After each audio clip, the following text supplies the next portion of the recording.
आज जब हम एआई, रोबोटिक्स, स्पेस टेक्नोलॉजी और क्वांटम कंप्यूटिंग की बात करते हैं तो हमें लगता है कि ये सभी बातें आधुनिक विज्ञान की देन हैं। लेकिन अगर हम भारत के प्राचीन ग्रंथों, स्थापत्य कला और ज्ञान परंपरा को ध्यान से देखें तो पाएंगे कि प्राचीन भारत में ऐसे कई विचार और सिद्धांत थे जो आज की उन्नत तकनीक से मेल खाते हैं। आधुनिक विज्ञान भी अब यह मानता है कि मेडिटेशन से दिमाग की क्षमता और एकाग्रता बढ़ती है। अब आप ही बताइए, बुद्ध से बड़े योगी कोई और है क्या भला?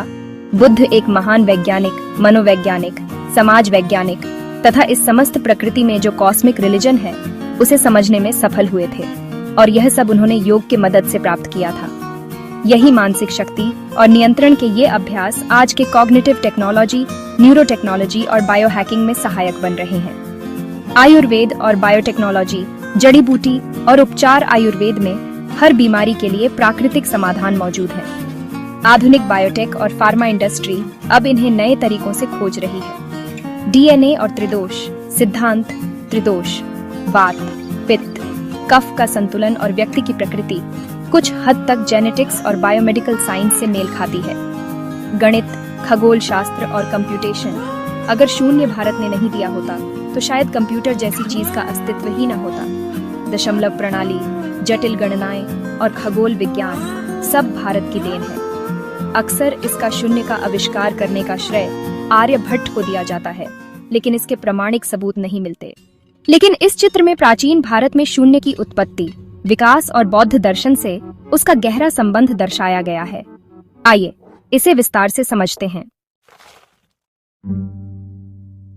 यह लेख कुषाण सम्राट कनिष्क के शासनकाल वर्ष 3 का है, जो प्रारंभिक 3वीं सदी ईस्वी से संबंधित है।